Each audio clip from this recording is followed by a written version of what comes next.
Hey everybody, Dirili here. Thank you so much for joining me for another episode of The Charming Empire on Sera's Route. Yeah, I'm just gonna say Sera from now on. We're always calling him that in the game, so might as well just stick to it. We've been cut off from the palace, so we can't return yet, and we're hiding out in the meantime. Let's see if this is all planned somehow and we're being targeted or not. You can just sit back, relax, and let me read you a story.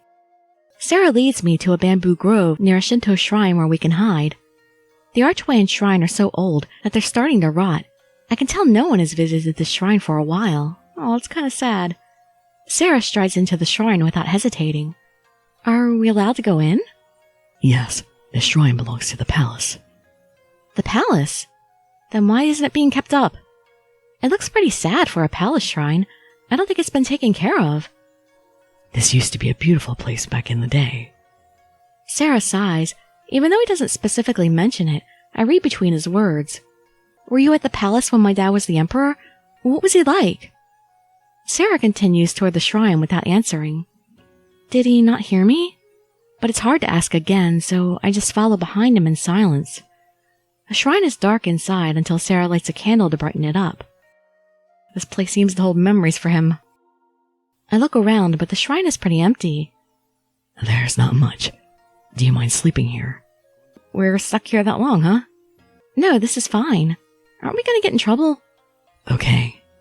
Sera mumbles awkwardly. I'll check to see if there are any blankets. Stay here. Okay. Sera walks deeper into the shrine. His footsteps get farther away until they disappear entirely. I hope the palace is okay. There's no one around to respond, but talking out loud beats the creepy silence. Where did Sera go? To get blankets? Or look for some anyway? I'm not afraid of the dark. I used to be alone all the time in the countryside, but now it's kind of scary. I guess it's because Sera's always by my side now. At first I hated him being around all the time, but now I've gotten used to it. Now it feels strange when Sera's not around. Sera, come back soon! I yell as loud as I can, but Sera doesn't answer, and I can't hear his footsteps either. Be quiet, woman, there could be other people around. Is this shrine that big? I stand up to make my way towards Sera. I told you to stay here. Whoa, it's you! When I hear Sera's voice behind me, my heart almost jumps into my throat. Sera looks disappointed behind me. What are you getting so surprised about? You suddenly turned up behind me, and I didn't even hear you walk in, Mr. Ninja. Oh, I had to step quietly so as not to make the old floor creak. I breathe a sigh of relief and sit down on the ground. Did I scare you that much? I'm sorry. Sera drops a big cloth at my feet, and I look up at him curiously. It's not like your usual blanket, but it's better than nothing. But won't you be cold? Don't worry about me. Come on, cuddle under here with me. Plenty of room. But we need to huddle together for warmth. I'm your bodyguard. I have to take care of you. Sera's just saying that because he's serious about his job. That's why his worry doesn't especially make me happy. Do you think the palace is okay? After a moment of silence, I ask him something that has been on my mind. There's no point in worrying about that now. You need your rest. I guess. I fall asleep on the shrine floor. The candle helps light up the room, but my mood is still down in the dumps. Cold. I wake up shivering. Did you steal the blankets, Sera? It might be spring, but nights are still cold. I glance at the candle, but it's not enough to give off much warmth. I pull up the big cloth that's covering my legs, but it doesn't help much. See, we need to huddle together for warmth. It should get warm by morning. I just have to put up with the cold until then. Moving around might get me warmer.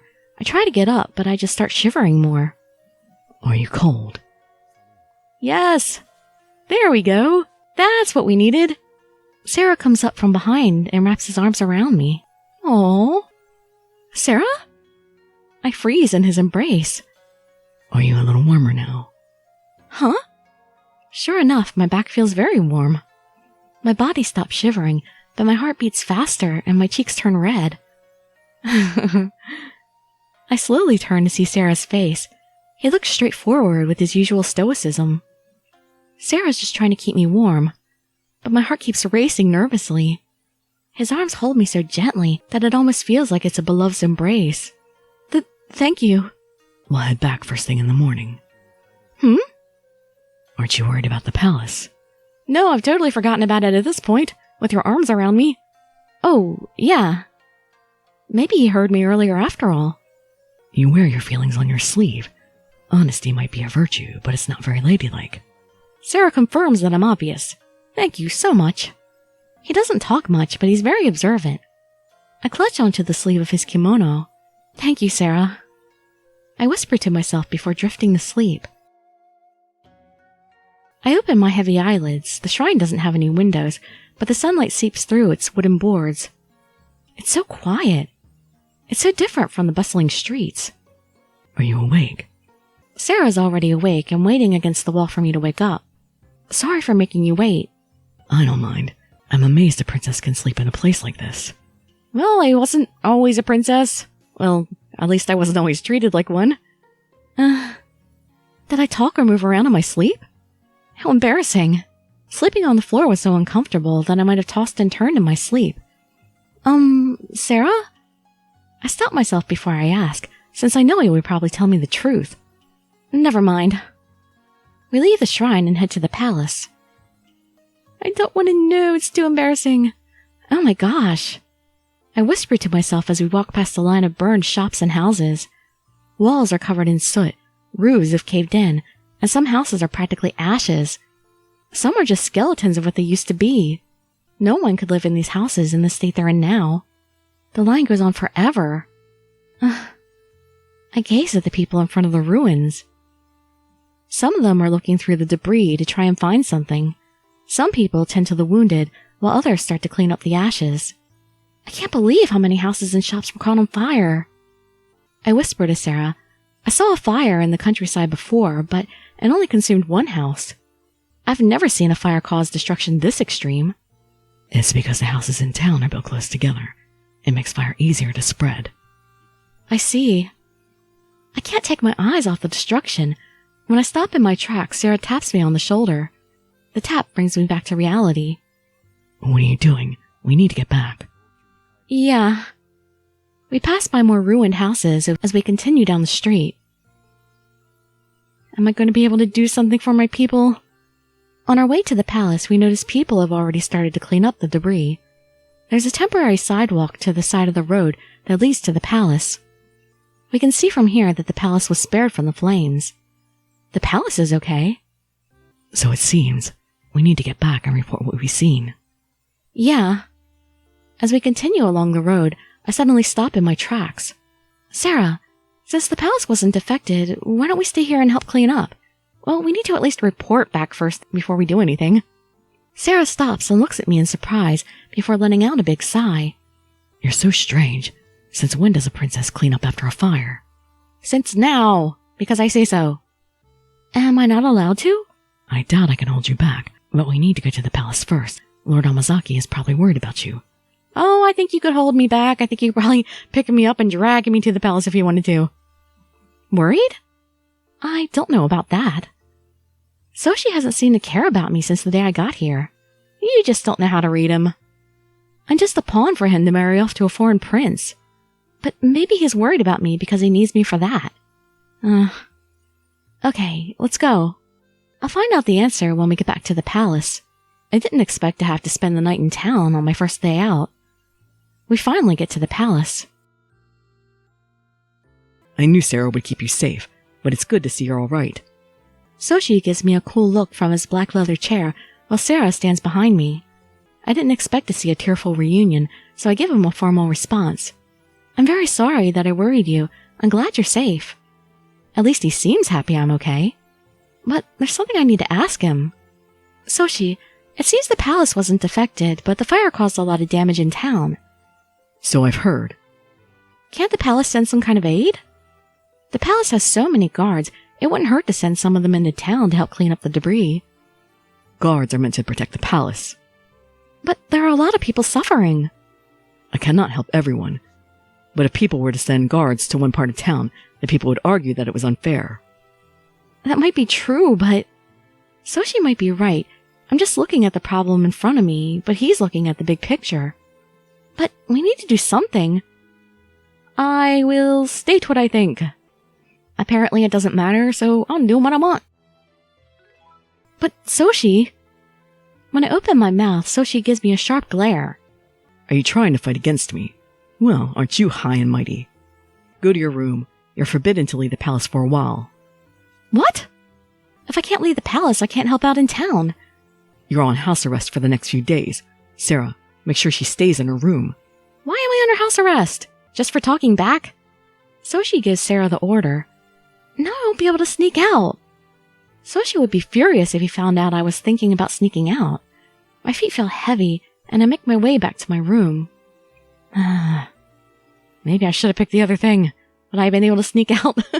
Most of the time, your choices don't make much of a difference in the event, so I don't know if it would have done anything or not. Suddenly, I lose all my strength and slump down in my chair. Not only am I forbidden to leave the palace, but I'm forbidden to even leave my room.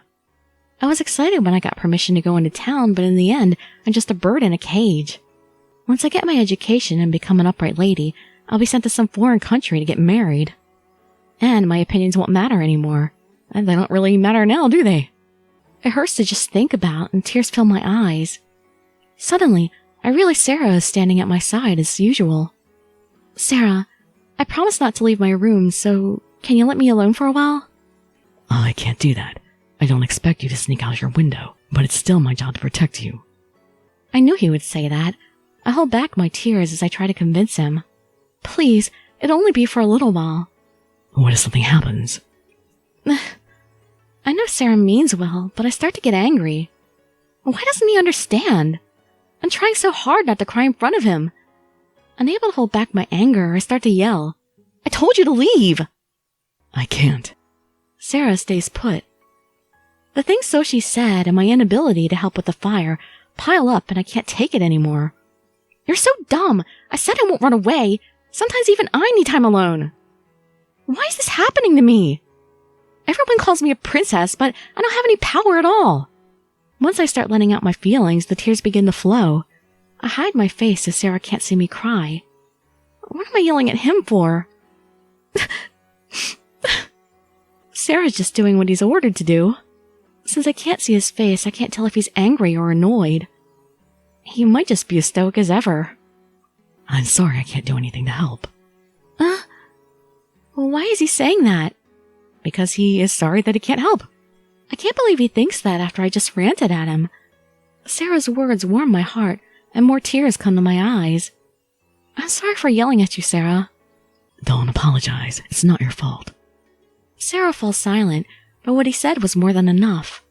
All my frustration melts away, and my heart suddenly feels light. Well, that was definitely some higher key emotion than we've had so far. Anything emotional will bring us closer together, though, so it's good. Alright, well, hope to see you in that next episode or some of my other videos, and I'd be so grateful for any likes, comments, subscriptions, or shares with your friends to show some support. Thank you so much for joining me, and I wish you all health, happiness, and safety. Dirili signing out. Bye-bye, everybody.